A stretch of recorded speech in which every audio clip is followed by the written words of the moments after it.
Hindi mayaman ang mga OFW. Sa may asawa, kapatid, anak, kaibigan at kamag-anak na OFW. At lalo na sa mga gustong mangibang bansa. Nais ko rin ibahagi sa inyo ang natanggap kong email na ito. Maaaring makatulong ito upang lalong maintindihan ng bawat isa ang tunay na ibig sabihin ng pagiging isang OFW. Isa ako sa milyon-milyong kababayan natin. Tiyak na may mapupulot tayong aral dito. Hindi mayaman ang OFW. We have this notion na pag OFW o nasa abroad ay mayaman na. Hindi totoo yun. Ang regular OFW might earn from 20,000 to 30,000 per month. Depende sa lokasyon.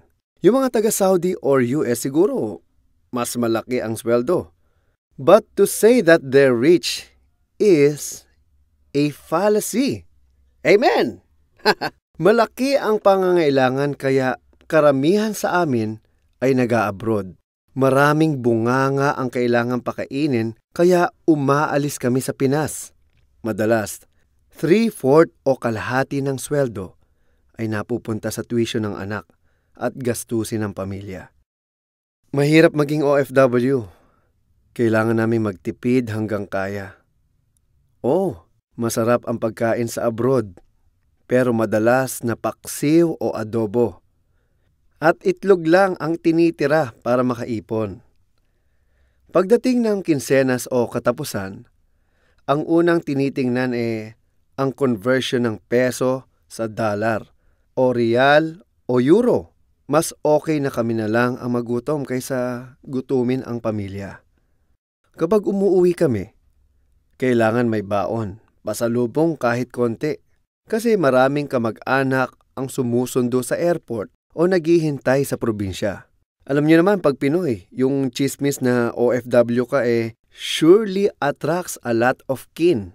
Kapag hindi mo nabigyan ng pasulubong magtatampo na yon at sisiraan ka na. Well, hindi naman lahat pero I'm sure sa mga OFW dito may mga pangyayaring ganon. Magtatrabaho ka sa ibang bansa, iba ang tingin at trato sa gaya nating mga Pilipino o Pinoy. Kahit na masipag at mas may utak tayo kaysa sa kanila, malamang marami ang naka-experience na ng panggugulang o discrimination to their various workplaces. Sige lang, diis lang. Iiiyak na lang namin kasi kawawa naman pamilya pag umuwi kami sa Pinas. Besides, wala ka naman talagang maaasahan trabaho sa Philippines ngayon. Mahal ang bigas, ang gatas, ang sardinas, ang upa sa apartment. Tiis lang kahit maraming pasaway sa trabaho. Kahit may sakit at walang nag-aalaga. Kahit hindi masarap ang tibog. Kahit pangit ang working conditions. Kahit delikado. Kahit mahirap. Kapag nakapagpadala na kami, okay na yon. Tawag lang, hello, kumusta na kayo? Hindi ba to kaming mga OFW? Tao rin ang OFW. Hindi kami money o cash machine. Napapagod rin. Nalulungkot. Madalas. Nagkakasakit. Na-endoscopy ako. Nag-iisip. Nakapag-adjust na at nagugutom palagi. Kailangan din ang suporta, kundi man physically, emotionally o spiritually. Especially ito. Ito man lang. Tumatanda rin kami mga OFW. Sa mga nakausap at nakita ko, marami ang panot at kalbo na. Most of them have signs and symptoms of hypertension, coronary artery disease, and arthritis. Yet, they continue to work thinking about the family they left behind. Marami ang nasa abroad, 20 to 30 years old na. Marami ang nasa abroad, 20 to 30 years na. Pero, wala pa ring ipon. Kahit anong pagpapakahirap, sablay pa rin. Masakit pa kung olats din ang sinusuportahang pamilya sa Pinas. Ang anak, adik o nabuntis, nakaabuntis.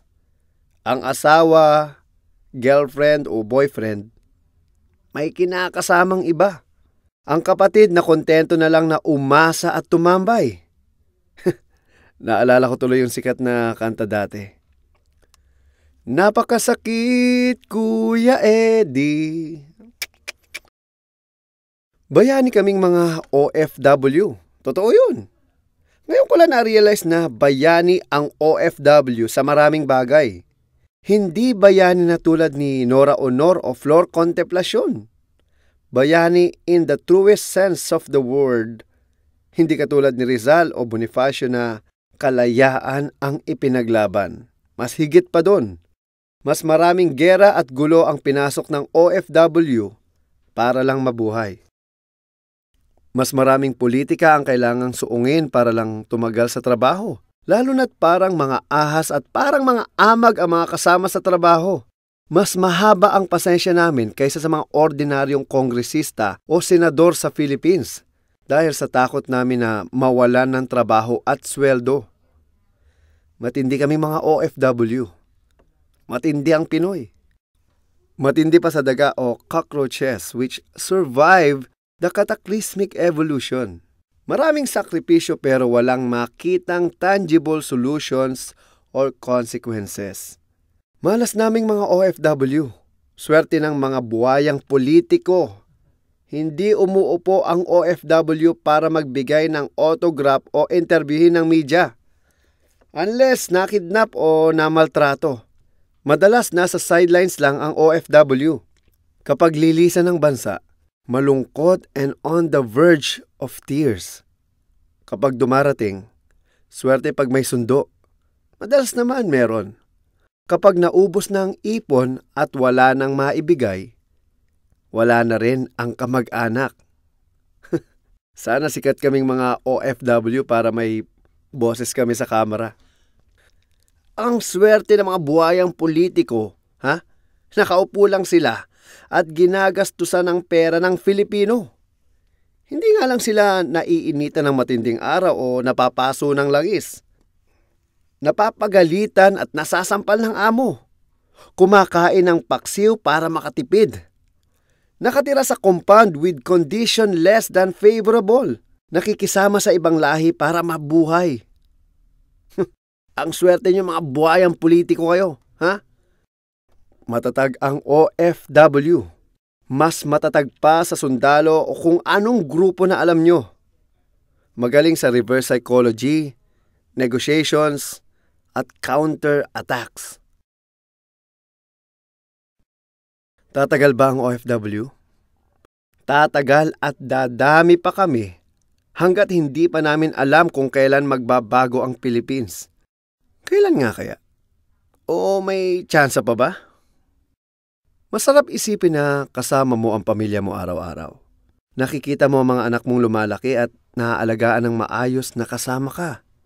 Masarap kumain ng sitaw, ng bagoong, lechon, inihaw na isda, taba ng talangka. Masarap manood ng pelikulang Pinoy, luma man o bago. Iba pa rin ang pakiramdam kung kilala mo at nakakakwentuhan mo ang kapitbahay mo. Iba pa rin sa Pilipinas. Iba pa rin kapag Pinoy ang kasama mo. Except pag hambog at utak talangka.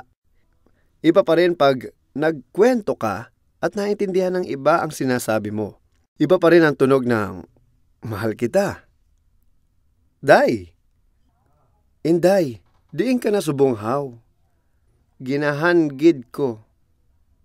Ginahan guid ko, si mo ba? Iba pa rin talaga. Sige lang, tiis lang. Saan ba't darating din ang pag-asa? Kung may kamag-anak kang OFW, mapalad ka at wala ka dito sa kinalalagyan namin at andiyan ka, kasama mo ang mahal mo sa buhay. Kung OFW ka at pinakikinggan mo ito, mabuhay ka dahil ikaw ang tunay na bayani ng lahing Pilipino.